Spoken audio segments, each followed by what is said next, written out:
Actually, what am I doing?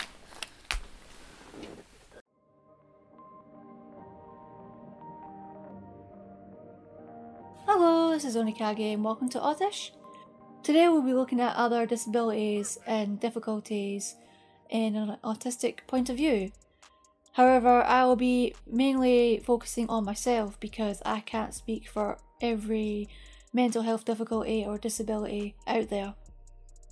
I may not be severe compared to others, but I should still be valid.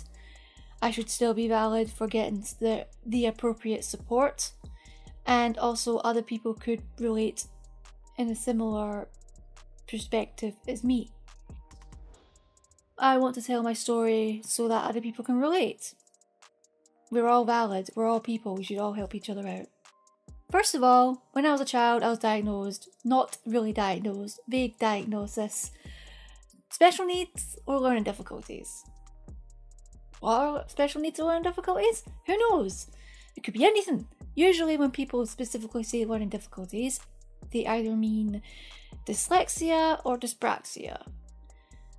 There's other ones out there, but I will put them around me because they are just as important. It's just dyslexia and dyspraxia are the most commonly mentioned. And I have them both. I knew I was dyspraxic at some point because I have varying difficulties with my hand coordination. I can be clumsy and bump into things. If you want me to dance with someone, my coordination is complete god awful. Just don't do it. Let me dance by myself, thanks. I also struggle with certain words. Understanding, absorbing information takes me ages. Spelling, punctuation can be weird. Spelling certain words can be weird. That's where the dyslexia comes from. And also reading aloud. I can read out loud, but I can actually struggle. I wouldn't say I'm the strongest, but I do my best. I love to read and write, but it doesn't mean I don't have difficulty with it. I also write using my left hand and I hold a pencil funny. This is how I hold a pen or pencil. As you can see, it's weird. And the problem with my hand coordination, my hand movement, is if I do repetitive tasks for too long, my hand physically hurts and I need to take breaks. Whether that's prepping food or drawing or cleaning, anything repetitive, eventually it hurts and it's not fun.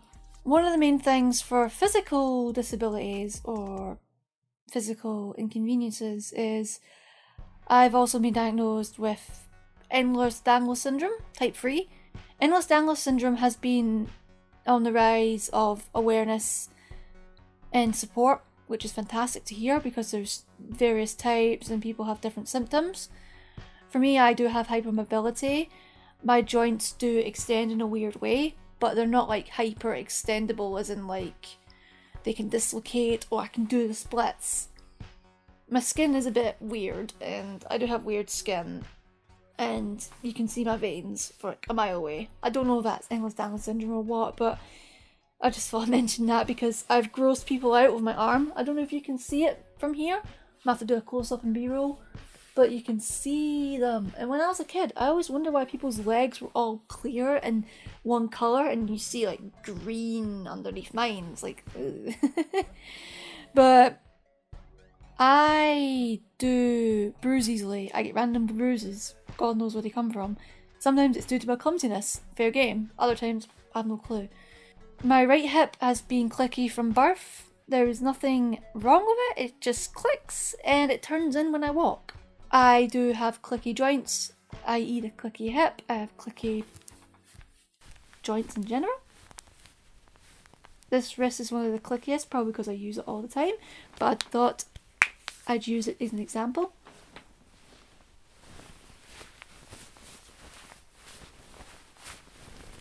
Sorry. My tailbone has been a pain as well. I don't know if that's ehlers-danlos syndrome or not, but basically when I sit in weird surfaces, very hard or very soft, I get pain and I have to try and click it back into place for the pain to go away. Sometimes it even happens when I stand up. I'm not even doing anything and the pain is there. It's like a pulsing pain.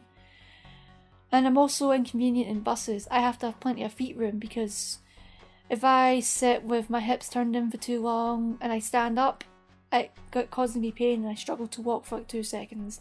And if I take a break, I'm fine. And it looks like I was faking it the entire time, but I'm not. It's that awkward. Whether that's ehlers-danlos syndrome or not, I like to add it in because it's related to my joints, my body, my awkwardness when I move. And this isn't ehlers-danlos syndrome, but it's flat feet. I have flat feet due to my arches, collapsed arches I think it is. And I did have insoles support when I was a kid. When I was a teenager I was stubborn and I was pretty stupid. Unfortunately I do suffer from pain when I walk or run. Recently I tried doing a longer run and my feet were killing me and I was struggling to walk.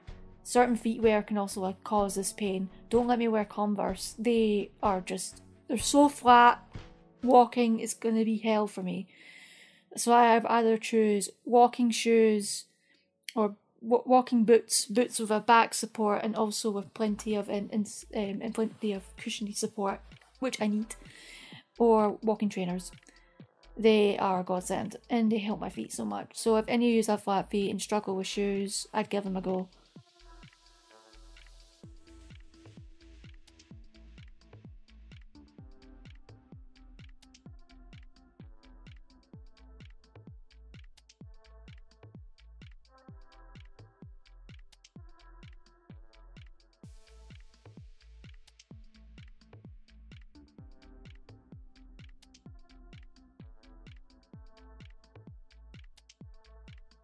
But that's pretty much the majority of physical for me and learning difficulties. The next we'll be looking into mental health. Again, I am not severe. I am not going to talk about depression, bipolar disorder, or anything to do with suicide. I don't have any experience with that, and I know other advocates out there speak about these things because they've suffered with that. I recommend looking into them. They're good people. I also got diagnosed as generalised anxiety disorder the same time that I was diagnosed autistic. I endure anxiety daily, even if it's at bay. It's a thing that it's like a demon that I have to put up with every day. Being autistic, I feel like increases it tenfold because when you're autistic, there's so many things you worry about that might not seem to be worries to other people, and that just causes more stress and it uses a lot of energy, so that means I'm like tired after that. But I can control my anxiety to an extent, use coping mechanisms. If my anxiety disappears, like zilch, it doesn't feel right. It's like you need the chaos and the good to balance out. I always feel vulnerable if I'm completely calm.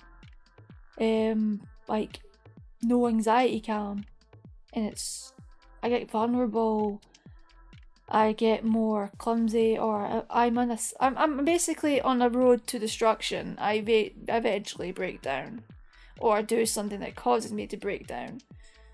It's like the anxiety keeps me in check, but as long as I don't let it take over my life, which I have had in the past with extreme paranoia, I'm good.